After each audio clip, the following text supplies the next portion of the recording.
Hello, everyone. Welcome back to the podcast. I'm Bree. And I'm Alex.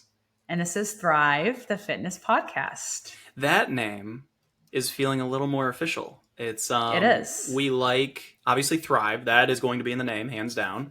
Yeah. But then the fitness podcast, Bree and I were just kind of going back and forth on it, on what we want to name it. Maybe Let's Thrive or maybe Thrive with Us. But we ended up liking, Bree just kind of wrote the fitness podcast when she was doing all the rebranding and stuff like that. And I felt like the SEO, the search engine optimization, even within just Spotify or Apple search, is going to be, and YouTube as well, is going to be better if people look up like fitness podcast.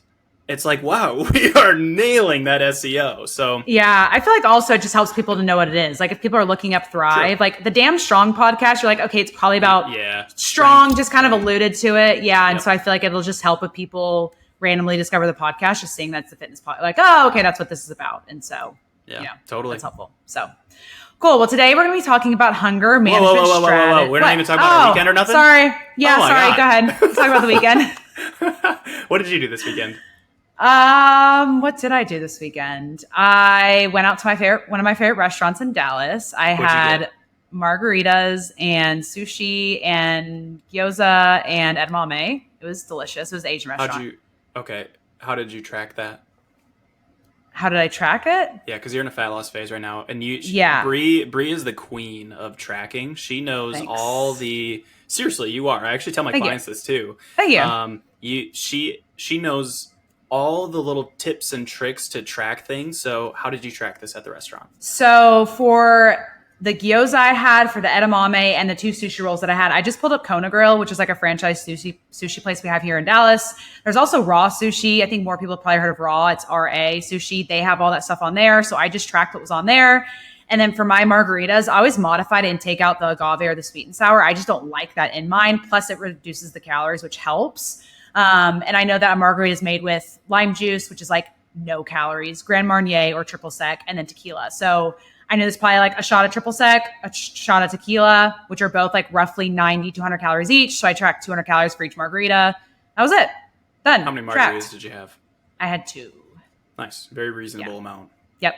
I had 2. So it was easy to track. I just pulled up again the franchise places. I'll be honest, I pulled up both places and kind of looked to see if there was like a big difference in calories. Discrepancy. There was one. So there was the rainbow. So I wanted to get a rainbow roll. And for Kona Grill, it was like 340 calories. But at Raw, it was 510.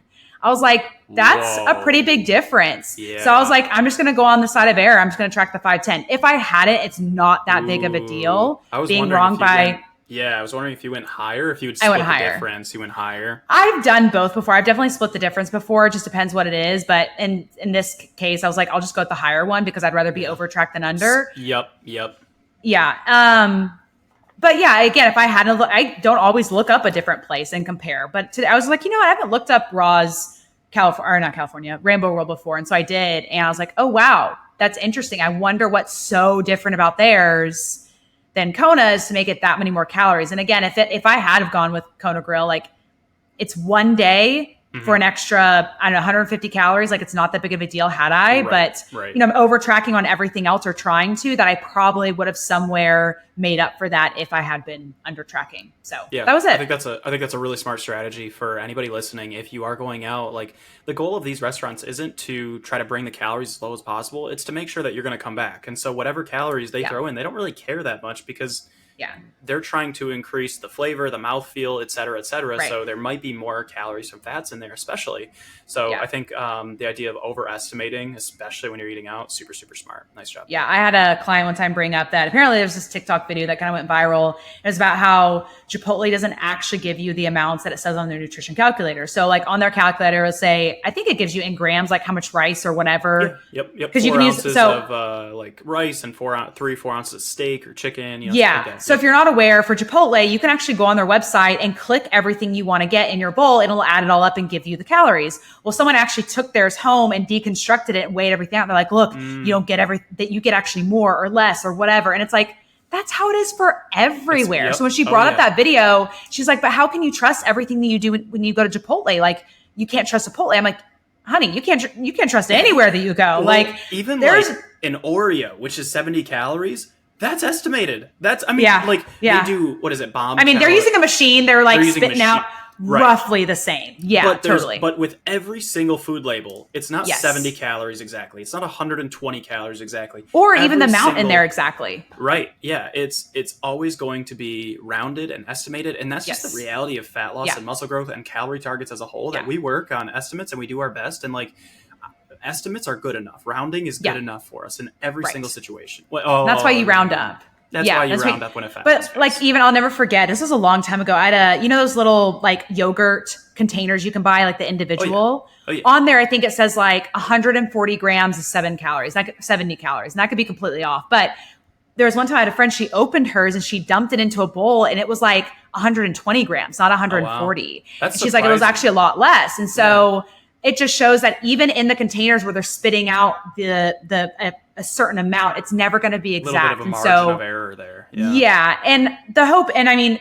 I've found it to be true. I started doing that because I was interested. It's usually under what they tell you. So like if you get a bag of chips and it says that there's 4 servings of 28 grams or something, if you pour it all out, there's probably like 3.5 servings of 28 grams. Like it's typically under what I found, but it just shows it's why when you go out to eat, you just round. And like Alex said, it's not about me getting it absolutely perfect. It's about me finding something really close, rounding up where I can just to over track and then moving on from there. So Yep. Totally agree. but that's also why we recommend as coaches not to go out to eat all the time, because the more you go out to eat, the more margin of error you create. But going out twice, a week, All good. not a big deal. It's really going to come out in the wash, especially if you're over tracking. So 100%. And even if you're like 80% accurate with your tracking over the long run, it's probably going to be okay. That's 100% going to be enough. okay. Yeah, totally. What'd What'd you do this weekend?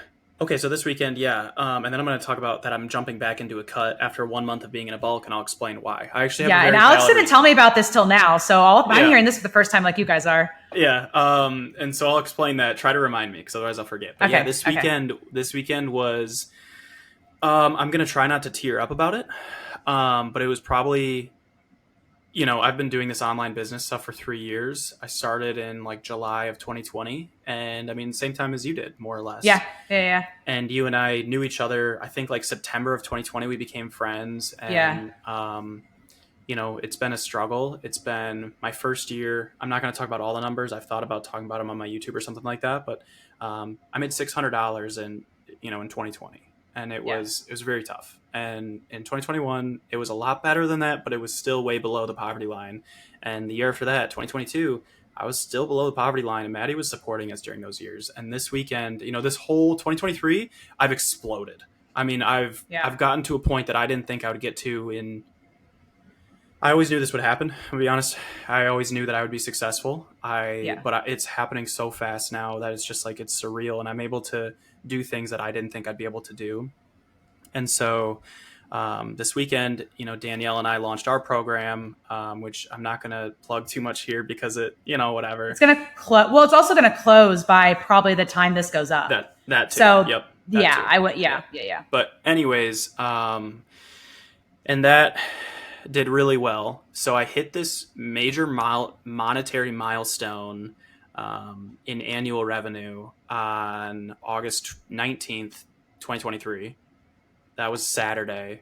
And it was just like this milestone that was very, very shocking to me. Fuck it. It was 6 figures. I hit 6 figures. And Woo-hoo! that Congrats. was very, I feel like nervous, like saying it out loud, because I haven't told like anybody, but, so that was really exciting for me. And then on the 20th, we launched, Danielle and I's program Forward Forever.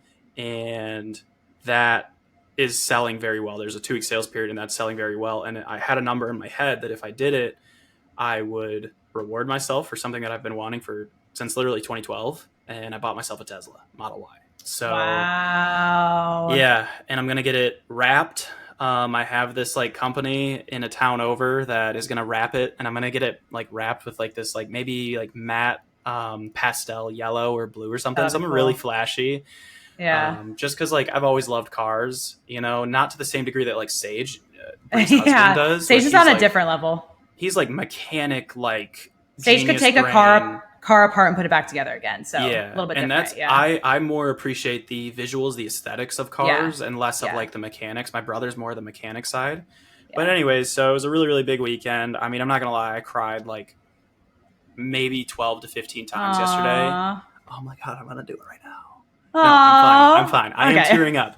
But just really proud of myself. You know, it was 3 years of like really, really grinding, really hustling, really trying to become one of the smartest people in our field and trying to understand not just like the fitness and the nutrition, but also the people management and the business and the marketing, and all that is so hard to take on. I mean, as coaches, I think we all can understand how hard it is trying to know like what skills do I need to develop the most right now? Right. And we have to develop all these skills, but there's only so much time in a day.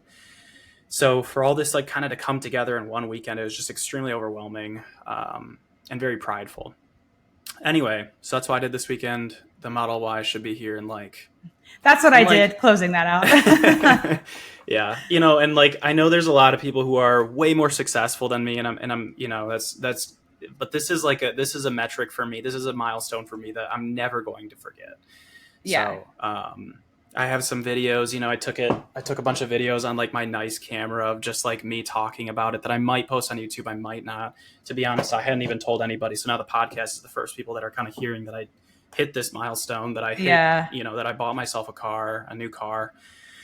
But yeah, just but really regardless, that'll still be fun for you to have, like looking back, like 30 years from now, just like that's looking the number back one at these thing videos. Is my parents are so like, so my dad wrote in a journal every single day as he built his business throughout his entire life. He started in like when he was in his 20s, and that was 1957. He turned 20 years old. And I have an old dad. If people are doing the mental math right now, they're like, wait, what the fuck? But yeah, so, and they've always, and so I have like a bunch of picture frames of like all of his journal notes. And like some of them are things like, this sure would be fun if I was making money, you know? And some of them are just like, they're just like tough, you know? Like you can see the struggle, and I want my future kids to see my struggle, but also my successes and the milestones that I hit along the way. Yeah. And I truly in my heart believe that like, I am just getting started. I'm going to explode. And I think, I mean, I know you're going to be there with me every step of the way. Yeah. 100%. We're going to blow that up. I'm ready for it. And then with our check-in software, our coaching platform as well, that is going to go nuts. That will be the most helpful tool for coaches of all time. I'm 100% convinced of that. There's nothing out there that is like Thrive, and there's nothing out there that's like the coaching platform we're developing. Anyway, sometimes I wonder, like hype from me.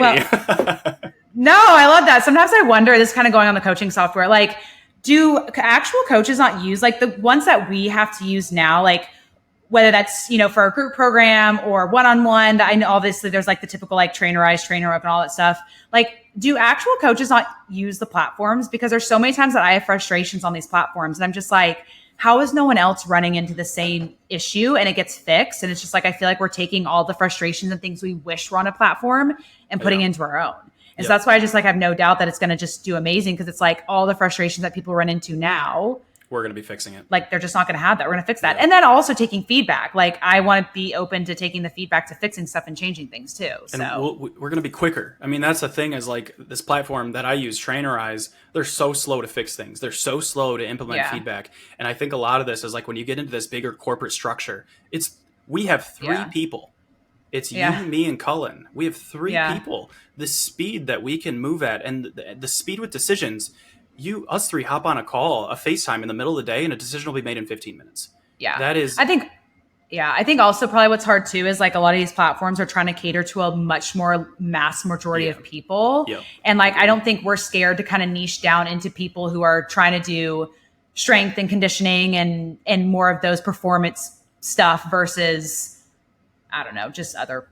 I don't want to put down anyone's exercise, because being active is just good in general, but like, we are not afraid to niche down to specifically people like us, you know what I mean, in this space. So totally. But yeah. And then anything else? So fat loss. So I'm jumping into a fat loss phase. And I'm one thing. So I wrapped up a fat loss phase, very successful. I don't remember how much weight I lost, maybe like 12 pounds or something.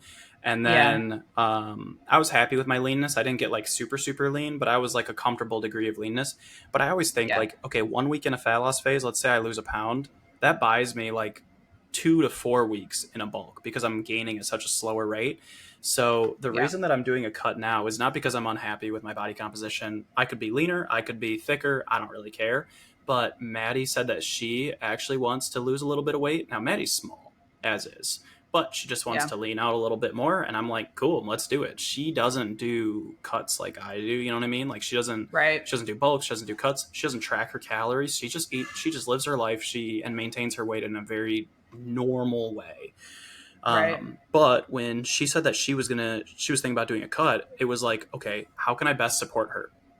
Not only that, so if I'm trying to eat like 3,500 calories and she's trying to eat like 1,500, it's a little bit tough to make meals that are, and yes, I could just increase my portion sizes, but there are calorie dense options like mac and cheese, like pizza, like, takeout, that we might do where we can't do it. We need to be on the same page with how busy my work is right now. Eating is honestly a time consuming thing for me.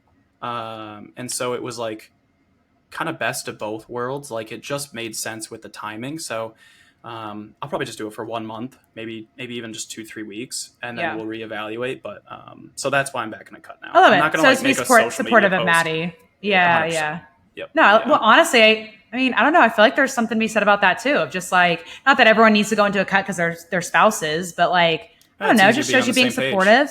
Yeah, it's easier being on the same page, and like, there's nothing wrong with that. And your people can, in different ways, support their spouse. You know what I mean? And it's like when I'm bulking, like she's kind of bulking with me a little bit, and not to the same degree, Right. And then when I'm cutting, she's kind of cutting with me. It's kind of more subconscious, but So I just thought like this is a way to support her, and also to make it easier on me, because if because she does kind of worry about my calories as well, because I am so busy. She's like, okay, it's 9 p.m. and you have 2,000 calories to eat. What can we do? And I'm just like, oh no. So now I just won't have that issue, Nice. How do you feel? Wait, so is this day one? Yeah, I guess yesterday was day one, but yeah. Okay. I was about to say how you're feeling, but it's only 1 day. And I'm doing because I'm already relatively lean, I'm doing a very slow cut. If I did too fast, it would, I'd lose muscle at a faster rate. So I'm going at about 0.5% body weight per week. So about 0.8, maybe 1 pound per week. And so my calories for that, 2,600 starting.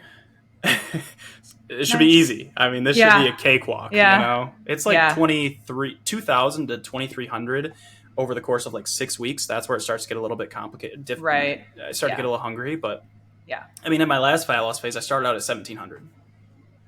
I know. Wherever you said 2,600, I was like, wow, that's a walk in the park compared to when you were at 1,700. Yeah. Walk in the park. Yep. Yeah.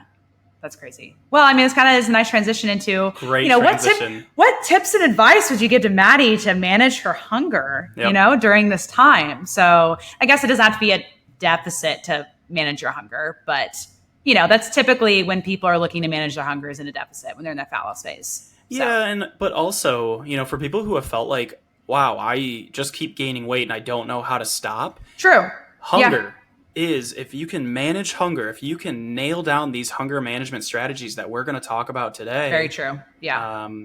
Man, you'll be in a lot better place for not just reducing your rate of weight gain.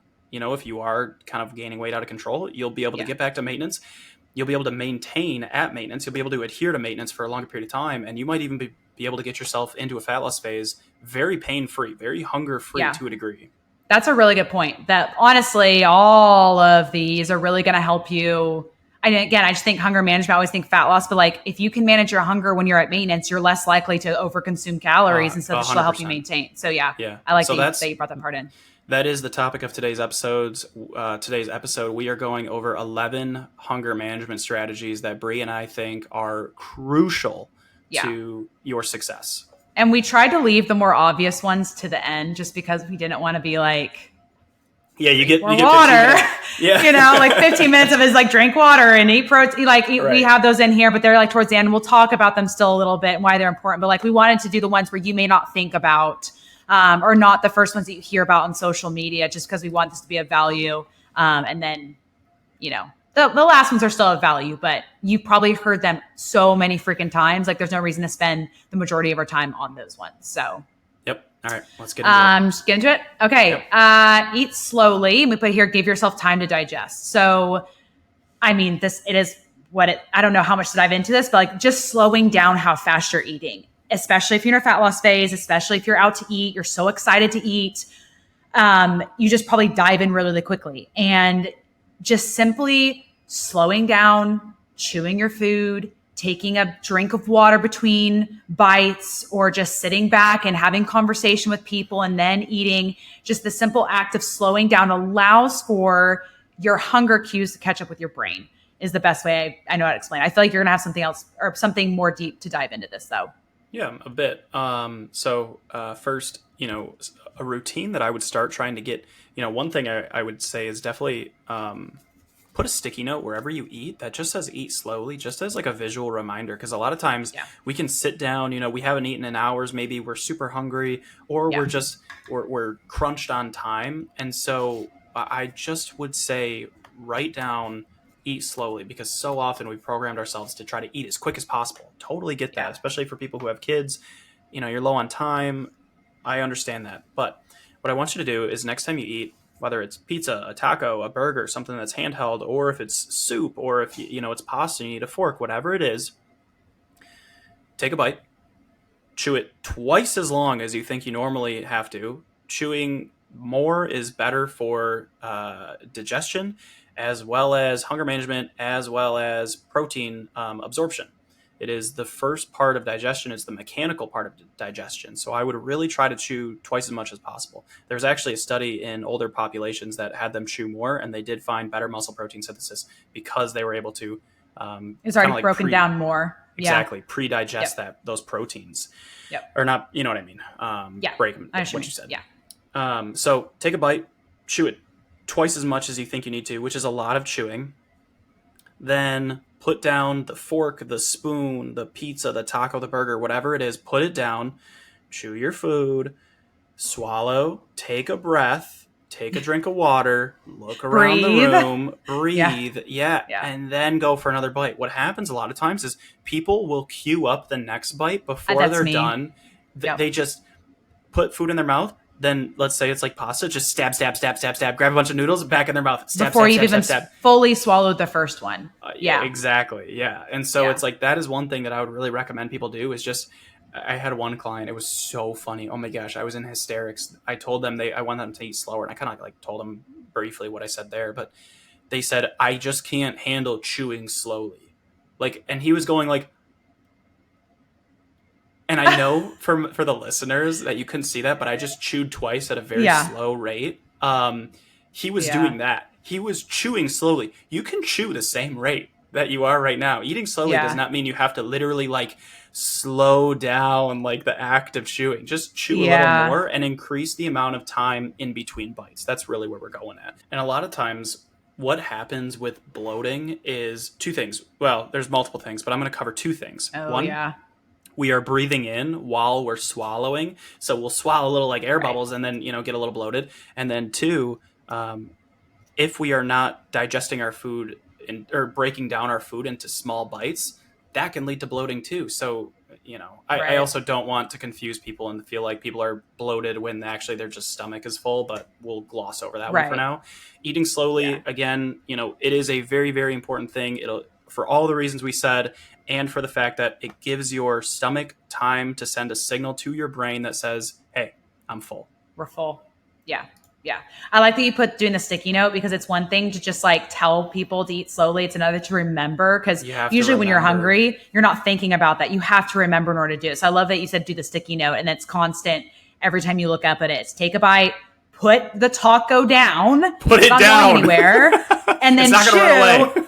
Yeah. And then when you're ready for another bite, then you pick it up and take another bite. I'm very also, I don't know if people relate to this at all, but I feel like there's gotta be someone out there that is. I'm very much someone where if I don't enjoy something, I convince myself that it's just the incorrect proportion of something to something. Like cake, for example. I don't know why I think of cake, but I really love a heavy icing cake. And so if I take a bite of a cake and it's not really a good cake, I'm like, oh, it's just because I didn't get enough icing. And I'll take another bite, and I'm like, maybe I should put less icing, and I'll do another bite, and until I finish the whole entire bite of cake. And I'm like, this piece of cake wasn't good at all, but I was eating so fast to hopefully get a satiating bite.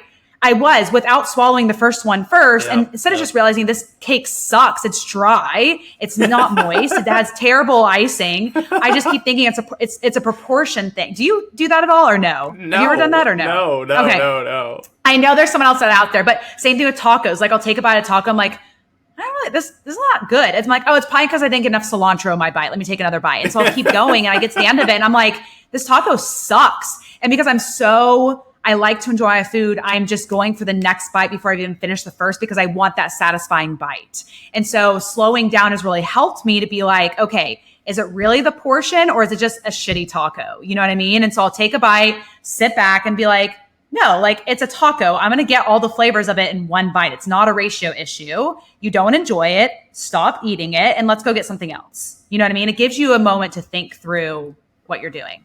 I'm going to be hyper aware. Next time you come to Michigan and you're over here, I'm going to be like staring at you while you eat. Like I don't do that as much anymore. I don't do that. Oh, okay. No. I don't do that as much anymore. But I noticed it's something I did where I get to the end of eating something. I'm like, that wasn't even good. Why did I eat that whole thing? It's because I was searching for the perfect bite. And once I found it, then I would enjoy it. But I kept searching for the perfect bite so many times that I just wasn't real with myself on what it was. But I eat really fast when that happens. So, but yeah, I don't eat as fast anymore.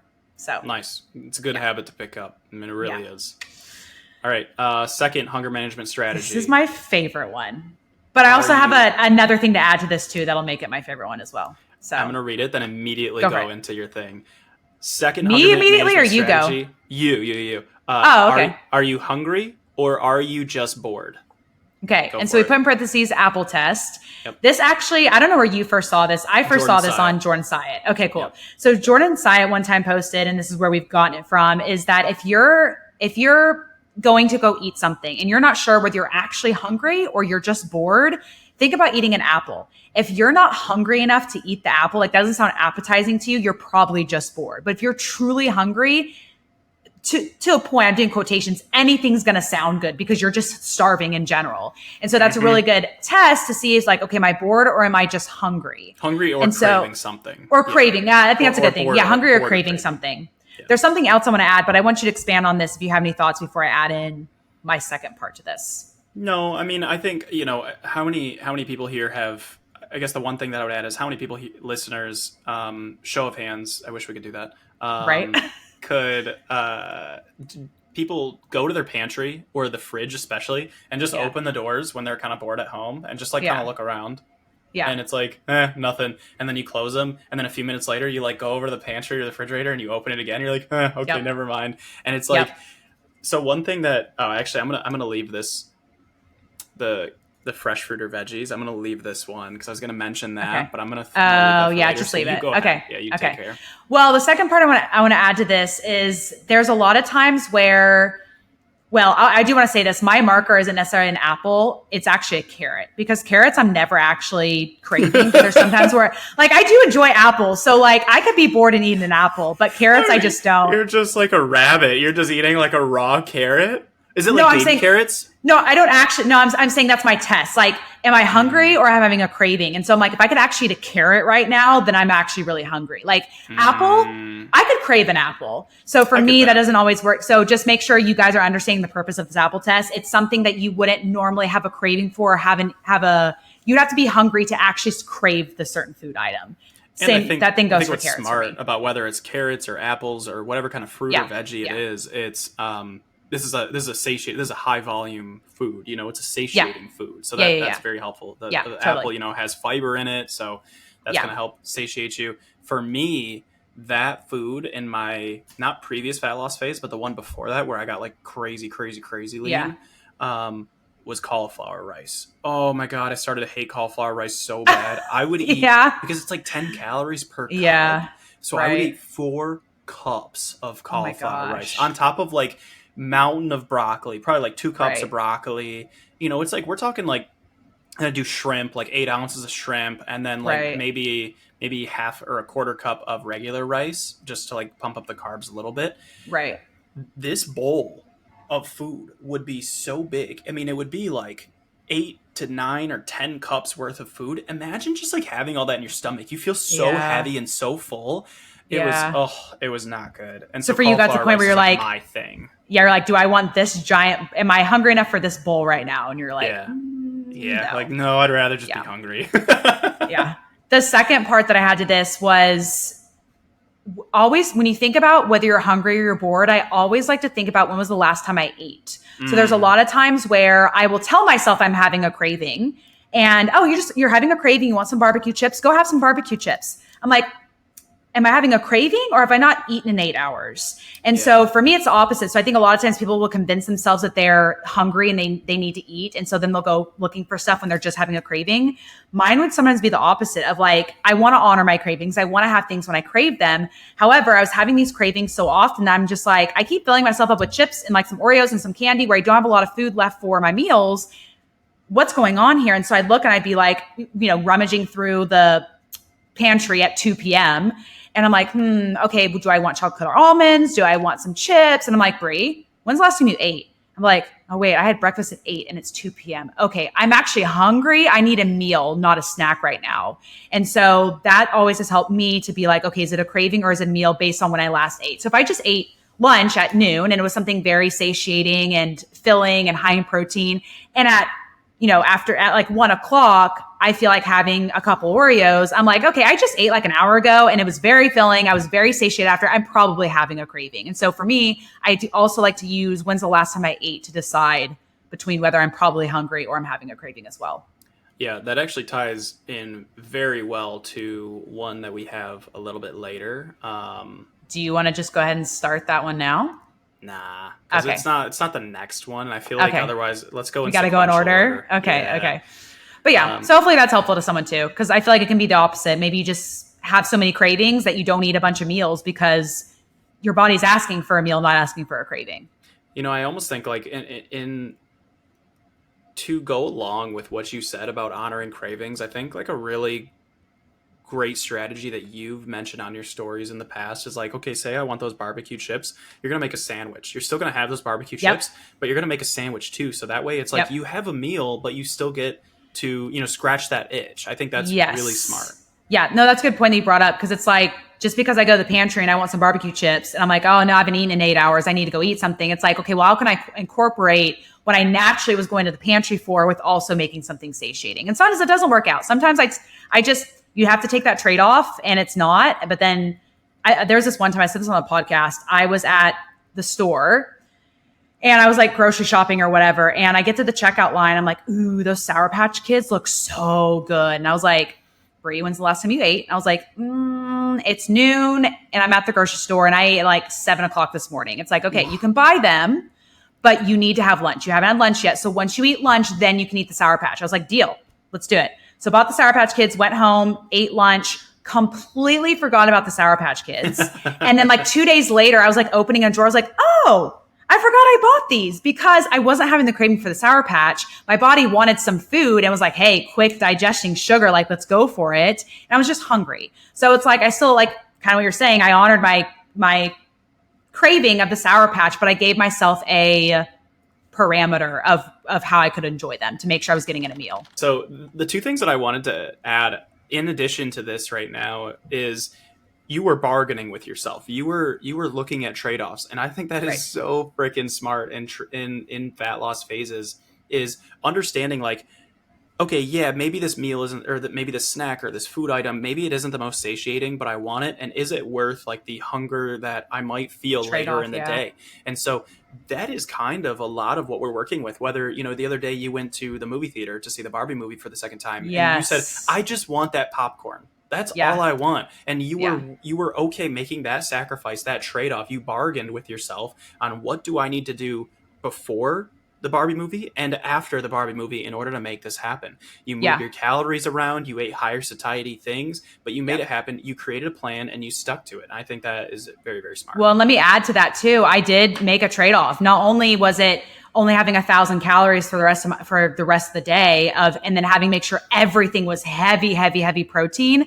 After I ate that bag of popcorn, I was hungry. I went to bed hungry, but I was like, and I know popcorn's high in fiber and stuff, but I wasn't satiated fullness wise, my soul was satiated. I enjoyed Yeah. that sodium burned the roof of my mouth, and I got to drink a diet soda, and that got to burn the back of my throat. And it just, I love that about like popcorn and soda combined. But at the end of that movie, I was hungry and I was like, well, I hit my calories for the day. But like, that was the trade-off that was worth it to me to see the Barbie movie, have that popcorn. I was like, hey, it's one day. You're not going to die if you go to bed hungry. The world's not going to end. Just go to bed, wake up in the morning, have breakfast, and then it's a new day. And then you get to, have things that are satiating and not go to bed hungry the next day. So yeah, that comes off that, there was a negative trade-off in there too, but it was worth it to feed my soul. So you went to bed with hunger in your stomach, but a smile on your face. And that's sometimes a smile in my soul. Yeah. Honestly.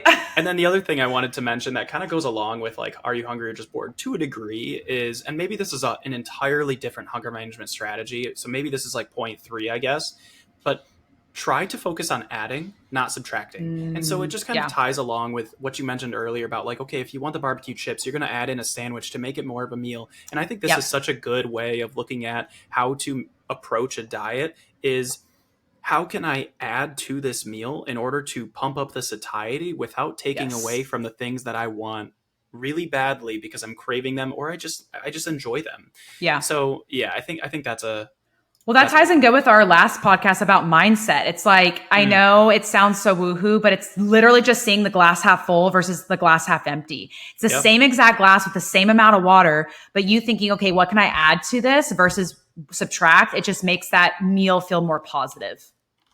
Agreed. All right, let's move on to, I guess that was number 3. So I guess we'll say 4.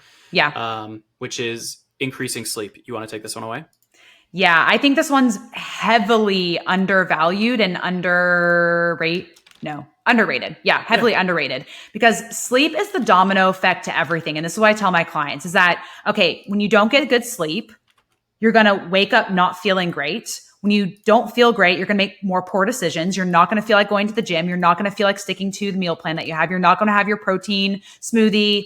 Again, with sleep, you want to go towards more, food craving things. And so it's like, if you can get better sleep, it's just going to domino effect into everything else. And so we also have to remember too, with adding sleep, it's going to help adjust, the hormones that are going to come with that, right? When you're low on sleep, higher cortisol is going to make you more hungry throughout the day.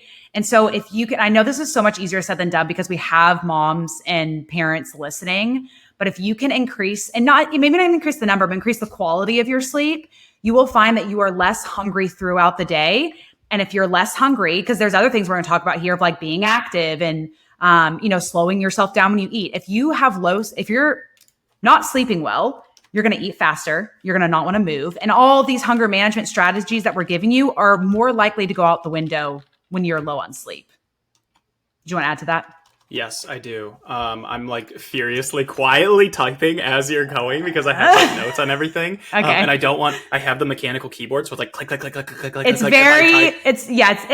just little. If you're very quiet with it, just a little bit. Okay. It's fine. You're good. Could you even hear it when I was going right now? Yeah.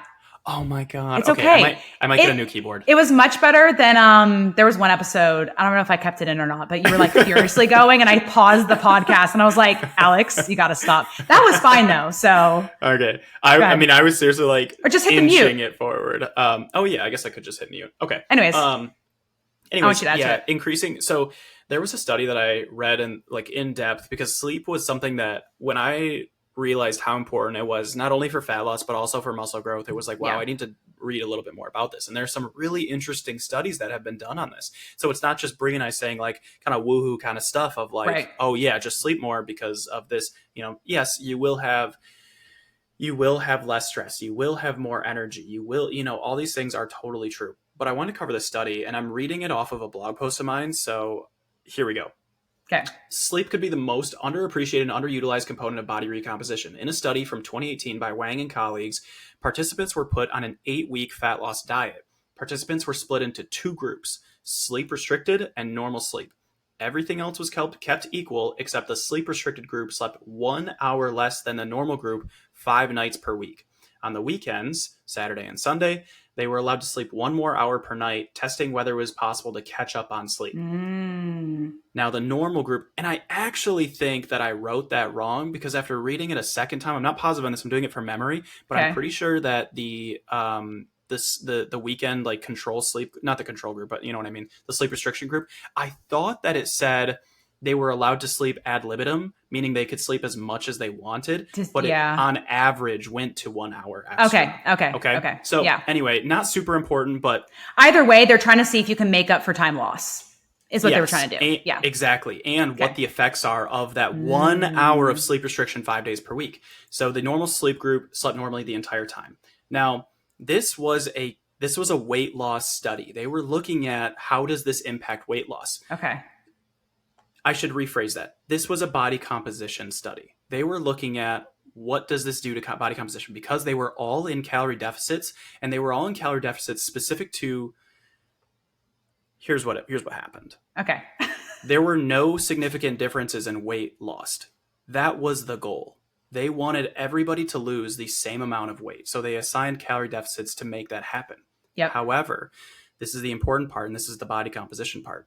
For subjects that slept normally, 83% of weight lost was lost as fat. That's very good. Yeah. The sleep restricted group was almost the exact opposite. 85% of weight lost was lost as fat-free mass. Wow. 85%. And if you're when Alex says fat-free mass, that's like muscle. That's stuff, other stuff other than fat. Yeah. It's mostly, yes, considered muscle. It's also, there's water in muscle. I know. So that's why I said stuff other than fat, but right. Yes. And so it's like, I want people to understand that lean mass is essentially muscle. Now it's not just muscle, but for our listeners, that's kind of what the takeaway is here. Were they doing any strength training though? Either of them? Did they compare those or no? It's fine. I guess it's fine if they didn't. I don't have it in my notes right here, and so I'd have to go back through the study and look. But it's pretty crazy that subjects who slept, I mean, that was 1 hour of sleep restriction per night for 5 days. That's absolutely insane. And then here's one more study on sleep. A study conducted on Stanford University, NCAA men's and women's swimming teams found that when swimmers extended their sleep to 10 hours per night, it's a lot, I know, but their average sprint time, reaction time, turn time, and kick speed all improved. Many of the swimmers set personal, school, and NCAA records throughout the study duration. Yeah, doesn't surprise me. And you guys need to remember, like, I do want to talk about, because I feel like some people are listening here were like, screw it. Like, I'm a mom and I get to sleep 4 or 5 hours a night. Does that mean when I go to fat loss phase, 83% of everything I'm losing is muscle? It's like, no. I think we also need, I don't know if they track protein consumption in this at all. Protein consumption and resistance training are going to be the two most important things. And that's going to drastically change. But it's just to drive home the importance factor of sleep. And then also the second one is those are athletes. So obviously 10 hours is going to be very beneficial to that with how active they are and how much recovery they need in order to meet the physical demands that they're placing upon their own body. Right. Yeah. So just to drive home how important sleep is. Again, if you're someone you're like, well, I only have, just work with what you got. You're going to be okay. There's plenty of people who, aren't getting 4 hours of sleep and they're still probably achieving their goals. Yeah. It'll be harder. It'll be harder. Yeah. And I mean, on 4 hours a night, I mean, for how many years I would question your sanity at the same time too. But it's just like, there are people out there doing it. Like, it's not impossible, but that's just for us to drive home, like, how much sleep just affects you at that level. Well, imagine, like, and everything I talked about before Alex talked about the studies. It's just like, when you get shitty sleep or you don't sleep along, everything else, just think about your day when you have terrible sleep, you don't work well, like you can't think when you're on the computer and you're at your job. Like, there's so many things that it dominoes into everything. So if you can prioritize, I know we're talking about hunger management, but if we're just going to go in fat loss, like, if you're in a fat loss phase, if there's one thing you can prioritize, make it your sleep, because it'll make everything else so much easier when it comes decision time, getting your steps in, working out. I mean, I slept terrible last night and I didn't go work out this morning. I don't know. I think honestly it was my recovery, because I did 3 leg workouts last week, which is not normal for me. So I think that's why I'm so crazy tired, but like, it's been rough today. It's been rough making the right choices for sure. So for the people who are like, well, if I can't increase my sleep quantity, how can I improve my sleep quality? Here are my recommendations very quickly off the cuff. One, sleep alcohol absolutely destroys your sleep quality. Stop taking caffeine after like noon-ish. Yeah. If you have a 3 p.m., cup of coffee or energy drink, you're doing yourself a disservice. And the upside that you get from that, maybe bolstering your workout or pre-workout or whatever, is not worth the reduction in sleep quality. And again, you're I want creating to a emphasize negative that, feedback yes. And yeah, exactly. You're creating a negative feedback loop there. And I want to emphasize that just because your time to fall asleep is not impacted, which maybe it isn't. Maybe you have caffeine at 7 p.m. and your time to fall asleep is not that bad. Maybe you fall asleep in 5 minutes and 10 minutes, but that does not mean that your sleep quality is not being greatly reduced. Yeah. And then the other things are like simple, I made a pretty big post about this, about how to improve your sleep quality. And some of the things in there were make your room as cave-like as possible. Either make it silent or get a white noise machine or brown noise machine. Make it dark with blackout shades. My wife and I, we sleep in a pretty big bed, and we sleep with 2 separate comforters so that we do not like pull on each other's sheets. That's smart. There are a lot of things, invest in pillows, invest in nice sheets, make your room cooler, don't let it be like 90 degrees. Try to get it to, I know you're down in Texas, so I don't know what's realistic. Here in Michigan, it's a little bit easier to get your room cooler year round. We have AC units, so like I know, I just wasn't sure like how much you want to keep it pumping all day. Oh, like, is it that's realistic true. to get it to like 66 degrees? Yeah, we do 68. But I can't, okay. I'm honestly uncomfortable at 68. I do that because more so Sage and like it's our compromise, but like 66, it's possible to do 66 down here. And 66 was just a number I threw out. That's not like a scientific recommendation of like, this is the temperature or anything like that. But a cool like environment. 60s, a cooler environment is going to be beneficial. So try to make your bedroom as cave-like as possible so that you can improve your quality of sleep if quantity is not within your control. Yeah. And I think we need to remember I don't know if this time statistic is 100%, but they say you spend like a third of your life in bed. Like if you do the hours, like out of 24 hours, you're sleeping 8 of them, or maybe it could be less or whatever. And then you times that by years, like a third of your life is spent in bed. Like I know a lot of us are like hesitant to spend money on like nice sheets or get blackout curtains and not like it's going to be worthwhile because it's like you only need to purchase that stuff a few times and then you have it for pretty much forever. And then for you to get better sleep and then that to carry forward in your health and all that stuff is just gonna be worth it. So 100% agree. Sleep the money you're spending on BCAs, take that and spend it on on sleep stuff. Or like collagen or greens powders, just go sleep more, please. Exactly. All right, the 5th one, we spent some time, we spent a good bit of time on the first, but they were our best ones. Let me say that the earlier ones were our best ones and they reduce in quality as we go down. Okay. This is our 5th one. Yeah. We will be quicker. So go ahead and go with number 5.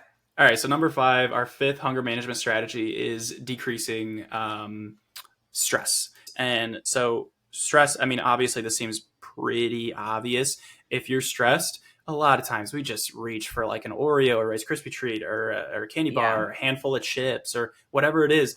Food does give us dopamine. Right? Yeah. Like food makes us feel good. And so if there's a quick way, like we had a stressful day, it's like, okay, grab some ice cream, grab a handful of chips. If there's a simple way for us to like feel better about it, make our brain feel better and just like that's quick. It's super quick and it's easy to do and it doesn't take much effort. Whereas like going to the gym, we're going for a walk. We'll feel better going for a walk, but like we have to do stuff, journaling, to make that happen. Yeah, journaling. Oh my God, now I got to go find a book and write it. Are you kidding? Talk about my feelings. Yeah, exactly. Yeah, talk to a therapist. No, I don't want to call somebody. I don't want to schedule that. No. So decreasing stress is one of those things that it has a huge cascading effect. And again, I'm not trying to diminish. I'm not a parent. I'm not trying to. Well, we keep saying parent. There's other things too. Job, for sure. Family situations, all that too. But anything. But decreasing stress or improving your recovery tactics, because sometimes whether you can't quit your job, you can't stop paying your mortgage, you can't stop paying your taxes, you're not going to get rid of your kids. So like if your stressors are very high, I'm kidding. Bree's looking to adopt your kids, by the way. So if you have kids, just send her a DM. I'm just making a joke. I'm just making a joke. Okay, keep going though. Shoot me a DM. I'll send you Bree's address and just drop the kids off at the door. Just ship them over here. Yeah, throw a stamp on their forehead. There you go. But yeah, if you can, if your stressors are so high that they feel unmanageable and you cannot bring them down, consider trying to increase your recovery Yeah, practices. that's Things big. like that might just be taking time to yourself, even if it's just like 1 minute of deep breathing in a dark room. It will help you. Maybe it's Yeah. going for your hot girl or your hot boy walk, something like Yeah. that. Maybe it is Yeah. getting 30 minutes in a gym. Maybe it's treating yourself to a really good dinner that is very health promoting, very Yeah. nutrient dense dinner, and actually taking the time to make it. Maybe it's, doing a meal prep. And yes, that takes time. There is a time investment there, but you're doing something for your future self. And so if there are Yeah. ways that you can take off the burden from your future self, that those are coins in a piggy bank that you are depositing and investing into your future self. Yeah, I love both of those that you added. I love that you said if you can't, because that's a big thing. Is like when I talk to clients about reducing stress, I'm like, look, your situation at work is what it is. We can't change it. And so it's like, okay, what do we have control over? It's like the recovery. And then I also like that you added in that sometimes that recovery is figuring out how, or recovery, whatever you want to call it, is reducing your stress for the next week. How can I make whatever stress I'm experiencing now, what isn't in my control that I can reduce it overall? And a way to reduce is like, okay, maybe if I meal prep, that way I don't have to think about any of my meals for the rest of the week because that adds on stress. So I like that you added both of those in there. Let's move on to the next one, number Yep. 6, which is getting 8,000 steps in. Now, I have 8,000 here essentially as a placeholder. I'll talk about why I chose that number in a minute. But really, more than anything else, getting in daily movement I know this is kind of bordering between hunger management versus fat loss, and this is obviously beneficial for both, but getting in some form of low intensity exercise. No, it doesn't have to be walking. Maybe it's a light bike ride. Maybe it's light swimming, whatever. Rollerblading, Rollerblading, sure, it could be fun. It could twerking. be, yeah, skateboarding or something like that. It could be skipping around. It could be doing hopscotch. It could be cleaning up around your house. That Yeah. is cardio in a way. I mean, it's a very Yeah. low intensity cardio, but it is. For Right. me, disc golf is a big one. Like, I'm kind of walking in between that, but for you, it could Right. be golfing and, trying to do it without the cart for a 9 or even maybe an 18. And I said 8,000 steps. Now, the reason for this is there's a study out there. I haven't been able to read it. It's been very hard to track down transparently. Studies, if you don't know, are pretty hard to get. They're just like Yeah. hard to find because it's not, most of them, a lot of them are not open access. You can't just go on a Right. website and look them up. You can see an abstract, which is basically a short summary, but you cannot see the full text unless you literally hunt it down. You belong to a university. Even then, it can be Yeah. hard for the university to find, et cetera, et cetera. Anyways, there was a study, again, I have not read it, but allegedly it said that getting up to 8,000 steps per day has some anti-hunger properties to it. So I Yeah. don't think there's anything magical about like 7,999 steps. I'm very hungry. 8,000, boom, no longer hungry. Like, that's Right. not exactly, studies are always on averages. More than anything else, it's maintaining an active lifestyle might help reduce your Reduces hunger. hunger. Yeah. Yeah, definitely. That's what we're trying to get at with getting 8K steps, just doing some type of low intensity. Cause I think this is another thing we need to point out is like, it can be that if you're doing a lot of high intensity, exercising that can cue your hunger, right? Because you're going and running, 12 miles every single day. You're more likely going to be pretty hungry after that. And so we say getting 8K steps to hone in on like, okay, it's some type of daily activity that's low intensity. And also it's not something that's going to be so crazy intense that it's actually cueing your hunger. It's just getting active. Like we said, cleaning around your house, going for a bike ride, going for a family walk, just being active consistently each day can help too. Yeah. What And the on study is that, suggesting is to negate the hunger. and the high intensity stuff has, the higher intensity cardio exercise we do, the larger compensatory effect there is in terms of our total Right. daily energy expenditure. So that's just kind of another potential drawback. Now, let me say that, like, this isn't Yeah, me hating on high totally. intensity exercise, because there are a host of adaptations that come along, cardiovascular adaptations that come along with that you wouldn't be able to get at lower intensity. So Right. it's not like it's a net negative. It's definitely a benefit. It's just there's always trade-offs to everything we Yeah. do. Yep. 100%. All right, number 7. Um, You want to read it? yeah, I feel like we can zoom through these. We're getting close to an hour. Through these. Yep, Okay. zoom. Go for this one. This is yours. So you go for All it. right. Keeping fresh fruit or veggies at eye level in a clear container in your fridge. This is honestly just like a small, I hate calling it a hack. It's just a small tip, but it's kind of a hack too. It is, if we see fruit or veggies and they are more accessible, we will snack on them. Yeah. no calories are literally like free calories, but in terms of calories that'll kind of, you can stretch them out a little bit and they are more bang for your buck, especially in terms of hunger management and fat loss and weight management as a whole.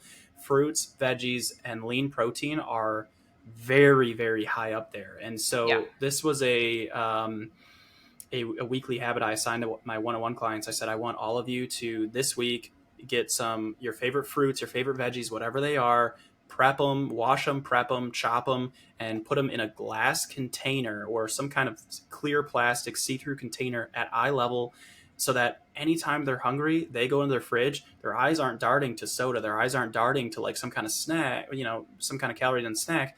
It's Yeah. going immediately to the fruits and veggies. They can just grab a handful anytime. I honestly don't even tell them to track it when I'm Yeah. doing this specific habit, because those calories, like, will they add up? Yeah, potentially, but the hunger management of them and the nutrient density of them is going to so outweigh it. And so it's like free food for them, like free snacks, and they just loved that. I'm curious if like I did a test on myself, like in my pantry, if I like rearranged everything and put certain things in different areas, if my cravings would change, because maybe my cravings are based on what I first see versus what I'm actually wanting. You know what I mean? I think we should take a tip out of grocery stores, who their whole job, if we're looking at Kellogg, if we're looking at these, different companies, Coca-Cola, they are paying so much money to get things at eye level that it is like, that is the golden shelf, is getting something at eye level. That is top dollar shelving. And if they are doing it, then we can kind of use those same strategies, but in reverse in our own home. So one of my tips is, if you have these snacks or foods that you really, really like one of my clients, who was it? I think it was Oreos, but my client wasn't Oreos, but his snack of choice was Oreos. I was like, what? You You really had a great weekend. one of my clients, I told him, like, take your Oreos, whatever it is, your chips, your Oreos, your soda, whatever your vice is, I guess. Whatever you're craving often, and don't leave it on the shelf. Don't leave it on the counter. Don't leave it on, if it's candy, don't even leave it like in a cabinet that's easy to access. Throw it in your garage, throw it in your basement, throw it in the back of the cupboard, so you have to reach through a bunch of stuff. Any small, tiny obstacle, inconvenience, any inconvenience, so true, can make it drastically harder to snack on. Yeah, I'll never forget when we were in our apartment, we had the pantry where it was like 6 feet deep and like only like a foot wide. And so we had to put everything behind stuff. And there'd be plenty of times where I'd want to grab something. I'm like, but I don't have to take out this tub. I have to take out this tub. I have to reach over this and then pull out this. I'm like, I'm just going to have this thing right here. And I would grab it just because it's not like it's that hard for me to pull things out and just grab it. But it was that obstacle. And it's like, not really worth it. Especially in a fat loss phase where we're like lower energy, and subconsciously we're just like a little bit lower, little bit less ready to do things. It is mostly subconscious. Consciously, it's tough to analyze our own behavior. Well, and you could do it the opposite way. It's just like if you're trying to have something, well, we kind of did talk about the opposite way, but like if you're foods that you want to choose, put it at the front, and the foods you don't want, put it at the back. Yeah, exactly that's what we're saying. But that was exactly my point. Yep. All right, number 8. So the 8th hunger management strategy is starting your day with a highly satiating meal.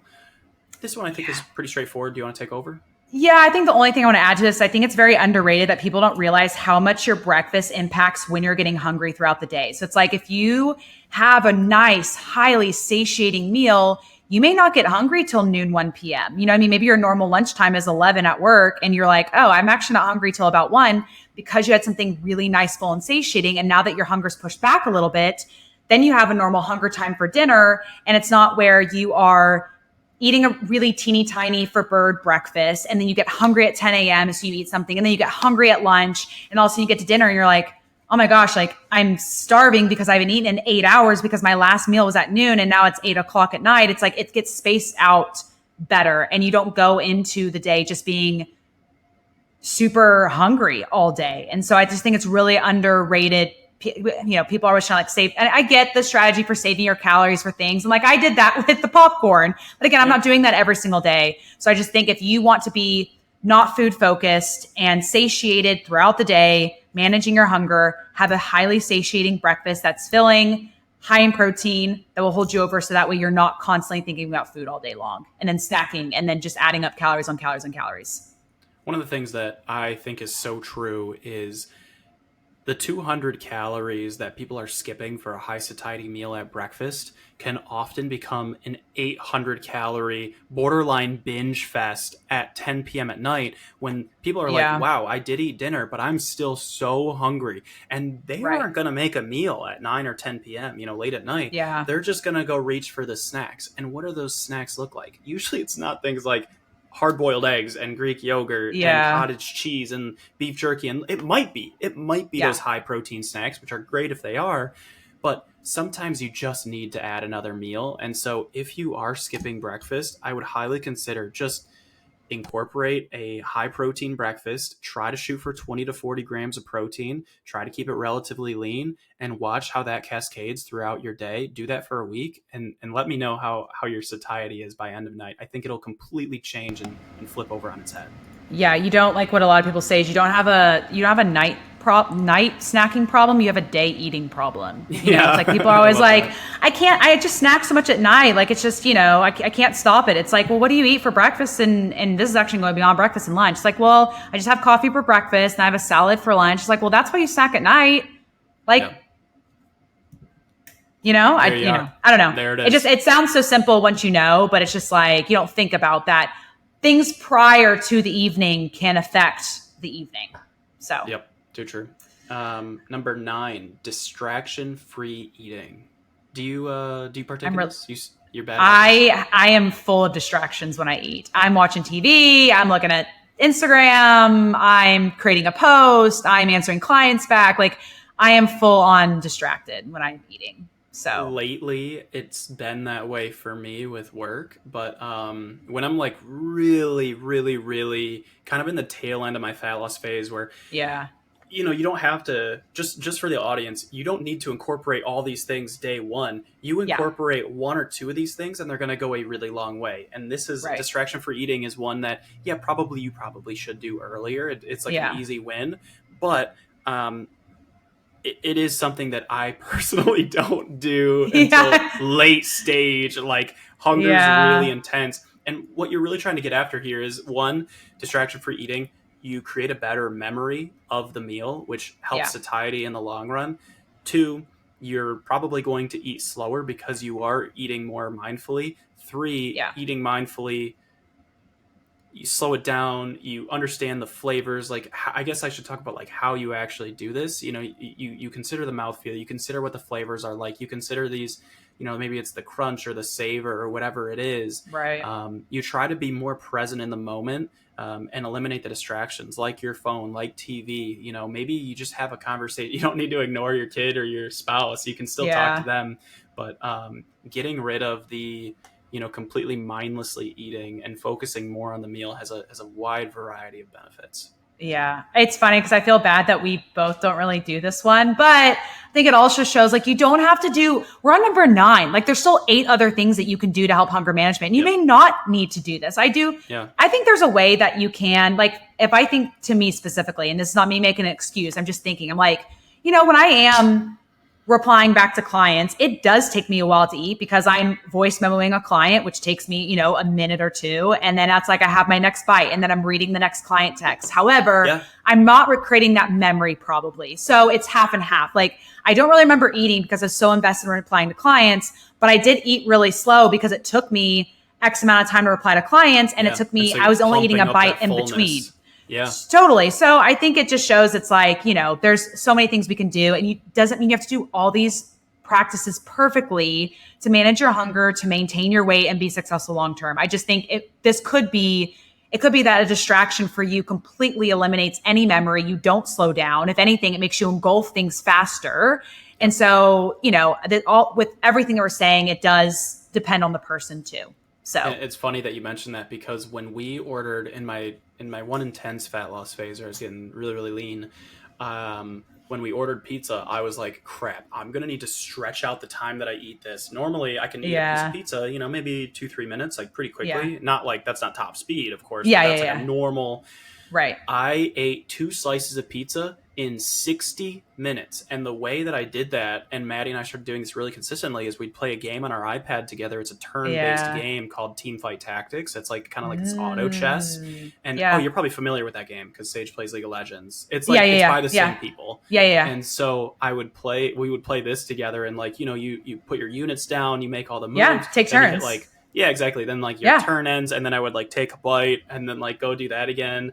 And so just similarly to you, it's like we're extending. Yes, we do have a distraction, but we're extending the time of our eating. So is this trade-off the worst thing in the world? Maybe not. Yeah.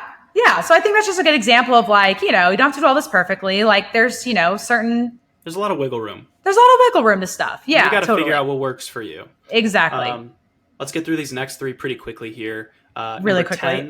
Really quickly. Number 10, eat more protein, shoot for 0.8 grams per pound of body weight. Are we sure about that recommendation? 0.8? let me tell you, for the people who are watching this video, I winked at Brie when I said that. And the reason for this is because when Brie coaches, she's doing it from the perspective of like, and I want to say this with as much respect as possible and as much credit to your coaching as possible. She is doing it from the perspective of what is realistic for people to achieve. Practical, exactly. Yeah. And the current scientific recommendation is 0.8 to 1 gram per pound, maybe even 0.7 to 1 gram per pound, but 0.8 is the most solid number. 0.8 grams per 1 pound of body weight is what maximizes muscle growth. Now, the reason that I like to go a little bit over that sometimes, especially when I'm in a fat loss phase, is there is some evidence that in lean individuals, going up to 1.4 grams per pound of body weight could be slightly more beneficial for 1.4 or 1.2? 1.4, because it's 3.1 grams per kilogram. Yeah. Okay. It could be slightly more beneficial for lean mass retention, satiety, and then there's also the thermic effect of protein. So, that's why that differentiation exists there. That's why we kind of had that. Like, we've been going back and forth over the last week of like what we think is better, and I think it's not that really either one's better. It's just I come from more of like, these are Gen Pop, like that I coach, and like they're not crazy lean, about to compete. Like you could step on stage, Alex. You know what I mean? Like you are to the point of like competitor level. But like, I mean, you'd probably be surprised. Throw a little spray tan on, and you'd look pretty lean. You know what I mean? Like, give me this fat loss phase 4 more weeks. And there you go. Yeah, but it's just like, if it's Gen Pop, and then we're like, I keep it from this practical plus Gen Pop standard. And it's like, I will admit, like if we're chasing the 1%, I'm going to crank out everything absolutely possible. Squeeze but it's like every bit of juice possible. Yeah. But then for me, there's this balance of like what's absolutely optimal and then what's practical. It's like the same thing with exercise. Like I'll have clients ask for, a certain exercise. I'm like, it's not the best like glute building exercise, but you love and enjoy it. Let's do it. Like, I don't care if it's not the most optimal thing. So there's the balance, but all that to say, eat protein. What's really smart about that is you promoting like practicality over anything else, that pumps up adherence to such a great degree. For sure. That's really what we're looking for here is like, if we can be adherent, then the practicality and the optimality the optimality, I guess, goes completely out the window, because as soon as somebody can be just adherent with something, that is the number one thing that matters. Yeah. And it could be if a client's doing really great at 0.8 and they're on the leaner side, I'd be like, hey, would you be down to explore 1 gram? Because that'd be more optimal and up to them with giving them the option. But eat protein to stay more satiated and be more satiated, be more full. You'll be more full if you're eating more protein is the biggest, I feel like, takeaway for eating more protein. And that 0.8 gram per pound, that does kind of go out the window if you have like 20, 30 pounds more to lose. Yeah. If you have more adipose or tissue or body fat, then that kind of loses its weight. I would use your height in centimeters as a good multiplier for that. Yeah. You can also use your goal weight. That works too. Goal weight works but height in centimeters is also a great one as well. That's great. So, yeah. All right. Number 11 is drink more water. This one's pretty straightforward. Just drink more water. A lot of times we can get hunger and thirst confused. So I like to tell people, drink more water doesn't usually land, as well as just carry a water bottle with you at all times. So Brie has her fun little 0-calorie drink. Where is it? Here it is. Yeah, I think that's really smart. I have my water bottle I carry around with me at all times, especially when I'm in a fat loss phase. See if you can hear us. Ready? Did you hear Yeah, that? you heard that. Oh Okay, yeah, nice. It's not a seltzer water. It's a sparkling water. That's why it's this. Yeah, and I think like whether it's a 0 calorie Mio kind of thing, make sure it's the caffeine free edition if it's afternoon, or if it's sparkling water, or if it's diet soda, whatever it is, increasing your hydration intake. Obviously, up to a certain point, there's a point where more water will dilute your electrolytes and lead to hypernatremia, and that's not good. But don't worry, y'all aren't close to that. None of y'all are drinking that much water. I mean, there's an exception, but I don't know. I don't know. I feel like people struggle to get like 2 Stanleys in, which is like 80 ounces, and like I mean. But some of those recommendations of like 100 or 120 ounces, like I think that really could be overkill for a lot of people. Yeah, the best recommendation I think is half your weight in ounces. So like if you weigh, I'm gonna fight you on this. Best recommendation is looking at your pee. Looking at color. Your pee. I agree with that. No. Okay. I agree with that. That is the number one. If it's light yellow, you're in good shape. If it's always clear, you may want to dial it back a smidge. Light yellow is the current recommendation. And then also we're drinking when you're thirsty. We're pretty good at, except for elderly people who kind of lose the sensation of thirst. Yeah. Most of us are pretty good at just gauging how thirsty you are based on, are you thirsty? That's basically it. Yeah. Last one, number 12 on our 12 hunger management strategies. We started out with 11. We ended up doing 12 is eat higher volume foods. So you want to talk about this one? Yeah, it's just one of the things where I'm like, I mean, I don't know what to say. It's just like, you want to focus on foods that are going to be lower in calorie, but higher in food volume, right? So fruits, vegetables, lean proteins, those are things that are going to fill you up and be less dense in calories. So typically your less processed foods, there's nothing wrong with processed foods, but the more processed it gets, the denser in calories for the less amount of volume. And so if most of your food comes from high volume foods, you'll typically stay less hungry. If most of your food is coming from very calorie dense and not super satiating, not a lot of volume to it, you're going to be constantly hungry throughout the day. And then, we talk about hunger management, there'll be a struggle to maintain your weight as well. So the biggest thing is just focusing on volume foods as much as you can. And again, doesn't mean cutting out the fun stuff, but just like for your breakfast, like, having like eggs and toast or like oatmeal is like better than just like scarfing down a Pop-Tart. There's nothing wrong with a Pop-Tart, but like you're not going to be eating an hour later if you have like eggs and toast or oatmeal versus having a Pop-Tart and then you have a granola bar later and you just eaten 700 calories when you could have had a 300 calorie breakfast and then been full till 11 or something like that. So yeah, I would be trying, if I were you, I'd be trying to look at every food on a spectrum of like, does this make me, how satiating is this? Is this very highly satiating or is this not very satiating? Liquid calories, not that satiating. Like olive oil, in spades, not dressing. That satiating. Dressing, not that satiating. Whereas things like, so there was a 1995, I promise I'll be quick about this. There was a 1995 study that looked at satiety index of common foods. That is actually the title of the study, is a satiety index of common foods. If you're curious, the PMID is 7498104. And they took 38 different foods, 240 calorie serving size of each. White bread was the control. This was a 100% satiety score. And not 100%, but a satiety. It was the marker. It was like over that or under that. Yeah. And things like cake and candy, like they were way under that versus the highest one that they did was potatoes, which had a satiety score of boiled potatoes. Boiled potatoes. Yeah. Yeah. People would be like, potatoes, chips? Yeah, right. Yeah. Potatoes as a whole. So I just want to specify that. Yeah. Like potatoes as a whole is probably a really good bet. Popcorn was pretty high up there. Obviously, don't load it up with butter, but popcorn's a good. It wasn't for me though, unfortunately. So, and I think there's some kind of like interplay between individuality in terms of like how full does this food make you feel. Yeah, but I also was coming off of like 1,000 calories, and all of a sudden it's like boom, 800 calories of like buttered popcorn. Like I'm sure there's a difference if I had like 1,600 calories of food that day, and then I ate 400 calories of popcorn. Maybe I would have been more satiated. That's the other thing you realize is like sometimes the satiation of a certain food is dependent on what you ate earlier or when you last ate. Because you might be like eating boiled potatoes, but you haven't eaten in 8 hours, and so you're not full after eating the boiled potatoes. Well, yeah, because you ate 8 hours ago. You know what I mean? Yeah. So there's also consideration for that kind of stuff too. Yeah. All right. But Well, that wraps it up. 12 hunger management strategies. Let us know which one was your favorite. Give us a 5-star review on Spotify, Apple, or wherever else you can review. And be If you sure to wanna do the rest of screenshot, this, share to your stories. Free way to support the pod, the episode. We Anything appreciate it else? so much. And no, that's Okay. it. Hope We'll catch you guys on the next enjoy one. your day and thrive or something. Yeah, thrive the day. Thrive the day. Thrive. Hope you thrive. Goodbye. We got to work on the tagline. We got to work on that. Yeah, we'll figure it out. Okay. All right. Take care, guys. All right. Bye, guys.